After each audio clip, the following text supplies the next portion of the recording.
From a successful business owner in her country to cutting tomatoes at Amazon, she was ready to take on new challenges in the States.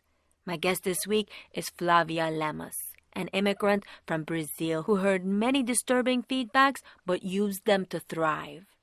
As a result, she's now the founder of Rio Group Media. So go ahead, grab your cup of tea, and join me in this episode of Empowering Conversations.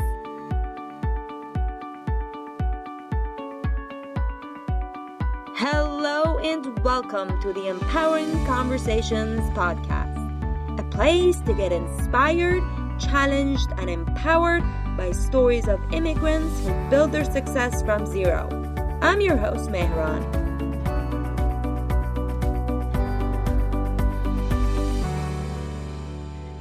I was 35 years old. I was in Brazil, Rio de Janeiro, and I had my own design agency there. I was working with branding and web design and working for big corporations like Coca-Cola and Nokia. But in Brazil, I don't know why, the ratio of women to men is 9-1.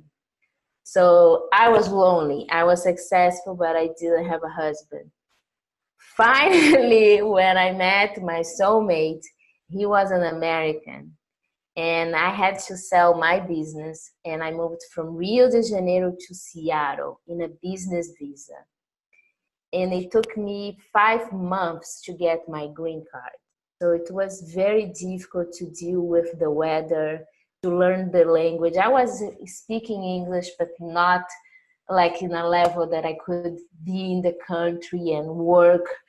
Prepositions for Brazilians is a big challenge. We cannot understand the difference between from, at, to, by. For us, it's all the same. And also the culture. It's really a humble experience to be an immigrant because you have to interrupt people. Oh, I'm sorry. Can you say that again? And some people, they get impatient with how there is a language barrier here. Come on, girl, pay attention. But it was not that I was not paying attention. I didn't have the skill. And also Americans, they have a different way of speaking. So in Brazil, if a person is fat, in Brazil we'll say a fat person. But here it's not polite to say a fat person. They say a big person. Which now I understand, and I think it's polite and you express compassion. I like that.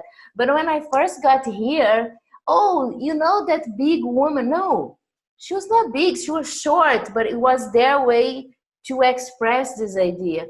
So there is all this difference in the language because the culture is also expressed in the language. And they say so many times, thank you, I'm sorry, excuse me. And I was not even understanding, Mehran, why I was saying thank you, but I knew I had to keep repeating thank you, thank you, thank you, thank you.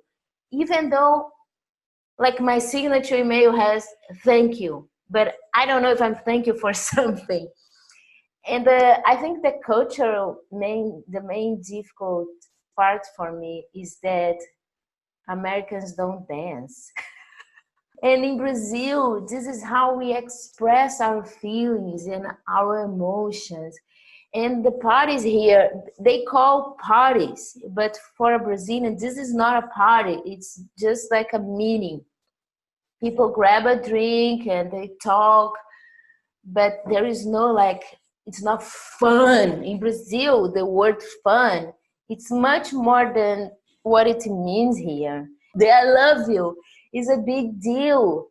Sometimes a person just met me and the person says, love you. And then I understood that love you is different than I love you.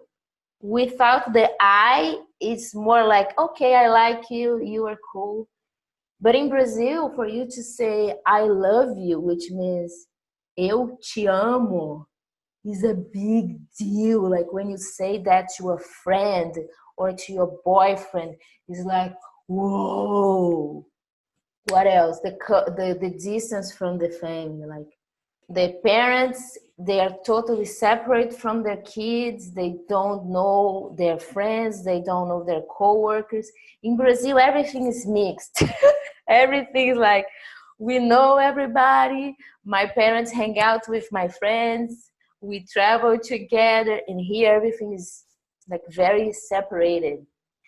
So just to summarize, when I first got here, I understood that it was their party, and I was just along for the ride. I could not pick the music that was gonna play. I could not pick the food that we're gonna eat. It was very humble experience for me to understand that adapt or die.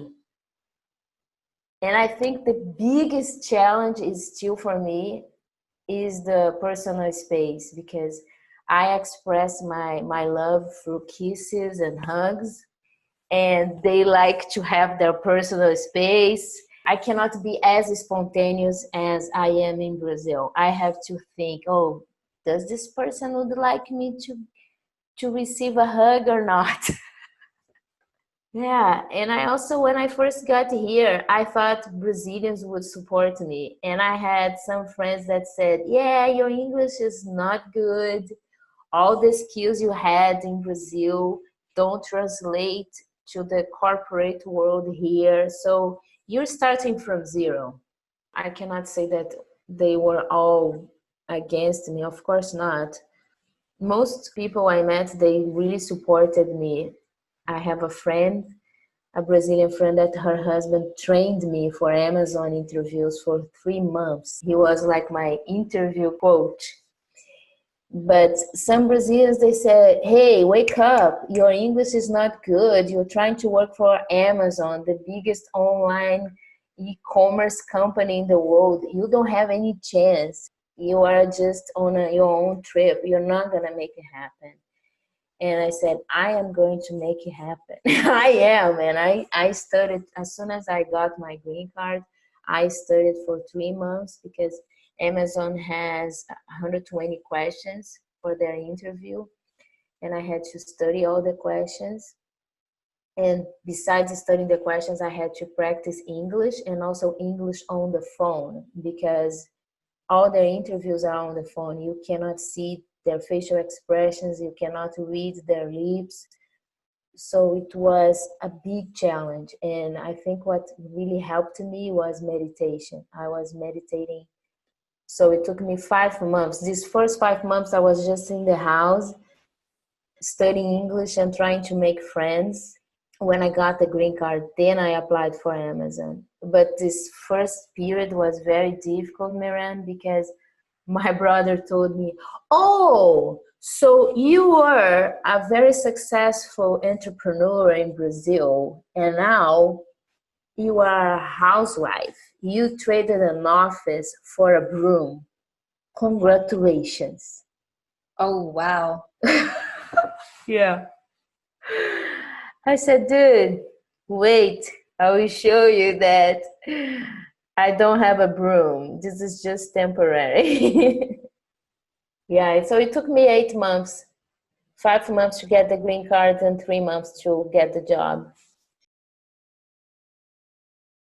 Immigration has many faces, and it is difficult. It will push you beyond your limits. You will develop new muscles that you never imagined they existed. If you listen to our 14th episode, where Azita, mother of 2, lost her only financial and emotional support in a tragedy, you will know the extent of human capability. You will know the extent of an immigrant capability. Coaching tip: embrace your struggles and let them build a new you. You started at Amazon, but how was it like when you started working there? I was very difficult, Mehran, because I was a business owner in Brazil. I had a bunch of employees, so I was the boss. I was presenting projects to big directors at Coca-Cola, at huge companies. And then I became an Amazon employee, and at the beginning, I had to do what they call production work. We have an internal joke, my husband and I, that we say cutting tomatoes, like really operational work that you don't want to do. So from being a business owner, the big boss in front of big executives, all of a sudden I was at Amazon cutting tomatoes. And then people said, no, you have to tolerate that, because after, if you complete 2 years at Amazon, the sky is the limit for you. Please have patience. And people didn't have patience at the company. They thought, oh, she really has a language barrier, and I could not ask too many questions. It's a very competitive environment. So I thought, oh, this is a team. Everybody is gonna support each other. No, no, not gonna support each other. You have your project, you figure it out. So it was a big change from being a business owner to become an Amazon employee, that people don't go out to have lunch together. They don't have parties together. They work together, period. In Brazil, we go for a beer after work. We relate to each other's family. It's a big community. And at Amazon, things were really separated. I remember one time I invited the photographer, because I was in the creative team. So I was the brand expert working with video, photography, all this. And I invited, oh, hey, photographer, you want to have a beer after work? And he said, no, Flavia, I don't mix work and personal life. And I had a boss who said, Flavia, you talk too much. That was my evaluation at the end of the year. You should not talk too much. And I thought, why do I talk too much? Of course, I didn't ask him this question, because he was giving me a feedback, and I understood I had just to shut up. And I saw that was every day was saying, hey, good morning, how are you doing? And he didn't want that. And I had a manager that she told me, Flav, I'm pregnant. And I was so happy for her that I gave her a big hug, like, woo! And she was very uncomfortable with my hug, but she didn't say anything. And then like 1 month later, she said, Flavia, I need to give you some feedback. I said, yes, please. You need to give people personal space. You can't hug people. The other day I told you that I was pregnant and you gave me a hug. You're not supposed to do that. Yeah, so there is nothing wrong about this. I was just a beginner, and I had to learn a lot. In the corporate world in America is a different environment. AT&T is very different. People go together to have lunch. They become more friends than Amazon. And I cannot say that all the departments at Amazon are like this. Maybe it was just mine. I can only speak from my experience. We talked last week about how you stayed the 2 years.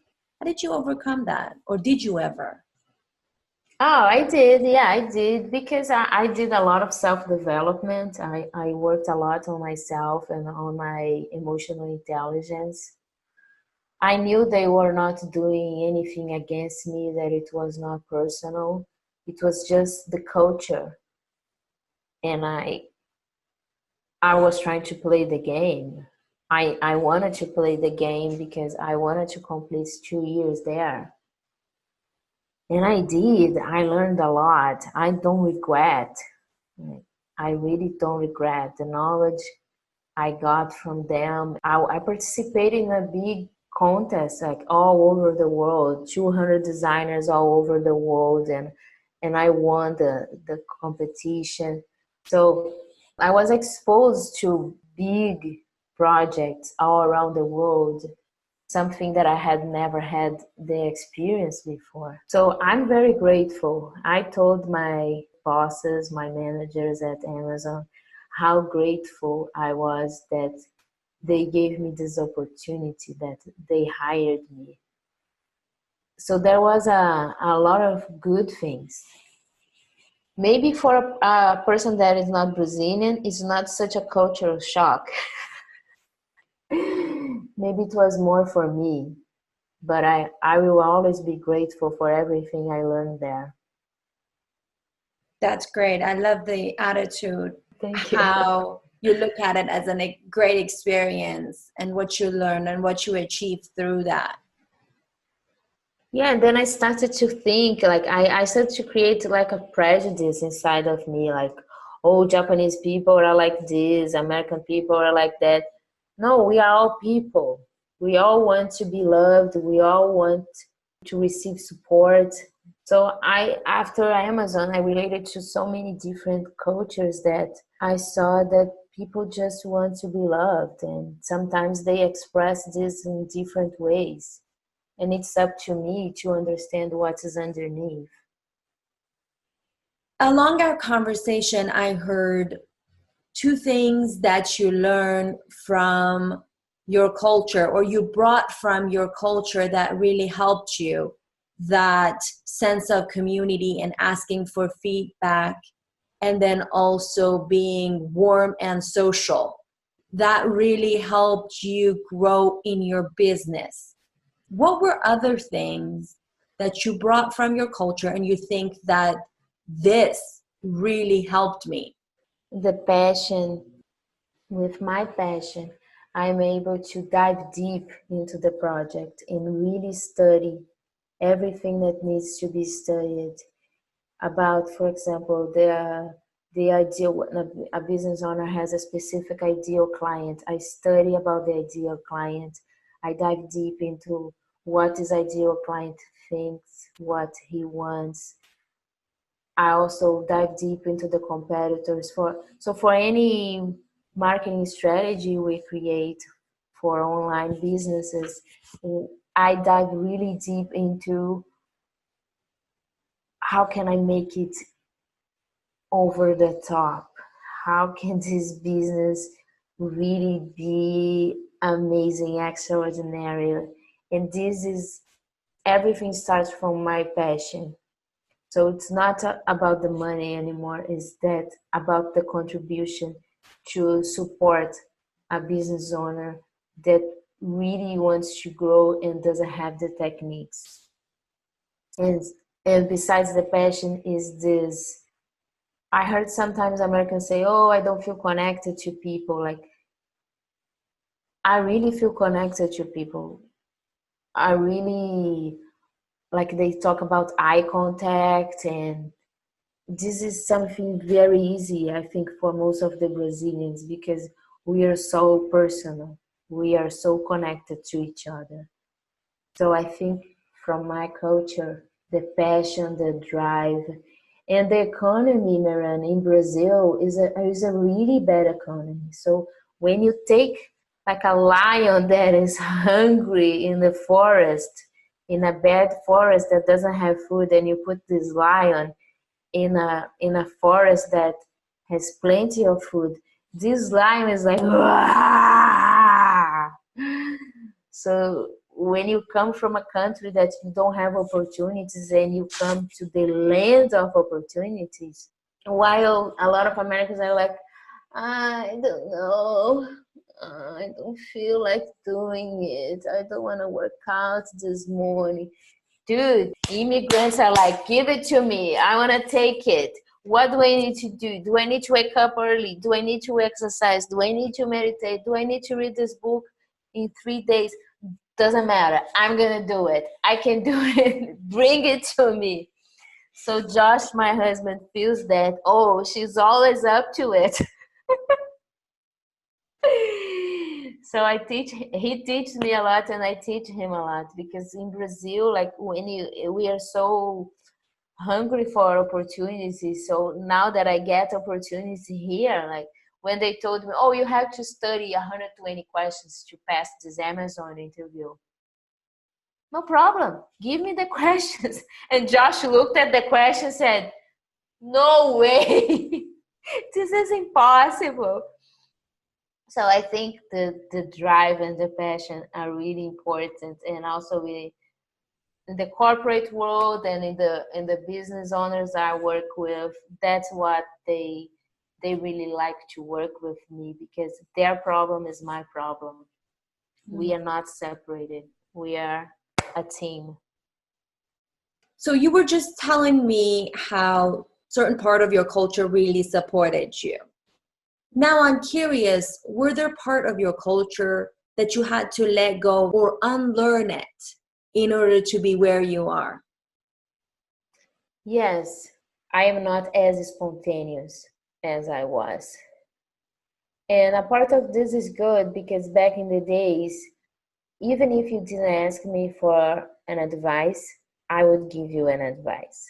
So I could be nosy without having the intent, or just I want to help you, so I would just jump and help you. And back in the days, I would just, if I feel like I want to hug you, I would just hug you. But depending on the situations, I could be more reserved. I could take a step back for hugs and for advices and listen more. I think it's all good stuff. I think America has, I'm emotional again. Yeah, I'm so grateful for America.